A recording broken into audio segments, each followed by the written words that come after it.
എന്താണ് big boss? ഇത്രയ്ക്കൊക്കെ ക്രൂരനാവേണ്ട കാര്യമുണ്ടോ? ഒരു മത്സരാർത്ഥിയുടെ അടുത്ത് ഇത്രയും ചതിയൊക്കെ ചെയ്യേണ്ട ആവശ്യമുണ്ടോ? നമ്മുടെ മത്സരാർത്ഥികളെ എല്ലാവരെയും വിളിച്ചിട്ട് അനീഷേട്ടന് ഒരു ടാസ്ക് കൊടുത്തിരിക്കുകയാണ്. ഒരു ജയിൽ ഉദ്ഘാടനം. ജയിൽ ഉദ്ഘാടനം ചെയ്യാൻ വേണ്ടി ഉദ്ഘാടന പെട്ടി തുറന്നപ്പോൾ കണ്ടത് അനീഷ് ഈ ജയിലിൻ്റെ ഐശ്വര്യം എന്നാണ്.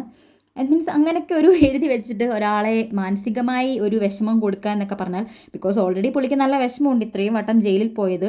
പുള്ളി മാത്രമാണോ ഈ 4 വട്ടവും ജയിലിൽ പോകാൻ ഡിസേർവിങ് എന്ന് ചോദിച്ചാൽ അതിനകത്ത് കുറച്ച് ഡൗട്ടുണ്ട്. ബിക്കോസ് ഇത് ഈ വട്ടത്തെ ഗെയിം ആയിക്കോട്ടെ, അതിനകത്ത് നമുക്ക് പോകാൻ വേണ്ടിയിട്ട് ആര്യൻ കള്ളക്കളി കളിച്ച് ആര്യൻ പോകാൻ ഡിസേർവിങ് ആയിരുന്നു. അതേപോലെ നെവിൻ അതിനകത്ത് പ്രശ്നം ഉണ്ടാക്കി കോയിൻ മോഷ്ടിച്ച നെവിൻ പോകാൻ ഡിസേർവിങ് ആയിരുന്നു. അത്രയും കോയിൻ മോഷ്ടിച്ച ആദിലെ വേണമെങ്കിൽ അവർക്ക് പറഞ്ഞു വിടാമായിരുന്നു. ഇവരാരെയും പറഞ്ഞു വിടാതെ, അല്ലെങ്കിൽ ടാസ്ക് കളിക്കാതെ മാറി നിന്ന നമ്മുടെ സാബുമാനെ ഷാനവാസിനെ പറഞ്ഞു വിടാമായിരുന്നു അല്ലേ? ടാസ്ക് കളിച്ച് അതിൽ സെക്കൻഡ് തേർഡ് പൊസിഷനിലൊക്കെ വന്ന അനുവിനെ പോട്ടെ, അനു ഒരു പ്രശ്നം ഉണ്ടാക്കി, അത് പലർക്കും ദഹിച്ചില്ല. അത് കറക്റ്റാണ്, അനു പോകേണ്ടതായിരുന്നു. അനു അങ്ങനെ പറയാൻ പാടില്ലായിരുന്നു അക്ബറിനെ.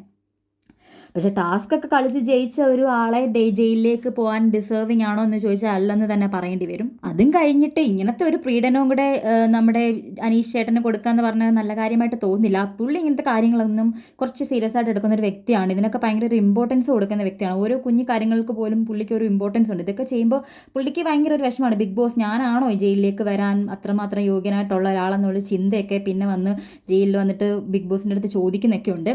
അപ്പോൾ ഇങ്ങനത്തെ ഒരു ടാസ്ക് ഒന്നും കൊടുക്കേണ്ട ആവശ്യമില്ല. ബിഗ് ബോസിൻ്റെ ചരിത്രത്തിൽ ഇതിന് മുൻപേയും ഇങ്ങനെ ഒന്നും നടന്നിട്ടില്ല. അപ്പോൾ ഇത് കുറച്ച് അൺഫെയർ ആയിപ്പോയി. അപ്പോൾ നിങ്ങൾക്ക് ഇതൊക്കെ കണ്ടിട്ട് എന്താ തോന്നുന്നത്? ഇത് ശരിയായോ, ഫണ്ണായിട്ട് തോന്നിയോ, അതോ ആൾക്ക് കുറച്ച് വിഷമം ഉണ്ടാക്കിയോ എന്നൊക്കെ നിങ്ങളുടെ കമൻസ് ആയിട്ടൊക്കെ ഒന്ന് ജസ്റ്റ് ഒന്ന് രേഖപ്പെടുത്തിയേക്കണേ. കൂടാതെ സബ്സ്ക്രൈബ് ചെയ്യുകയും ലൈക്ക് ചെയ്യുകയും ചെയ്യാം.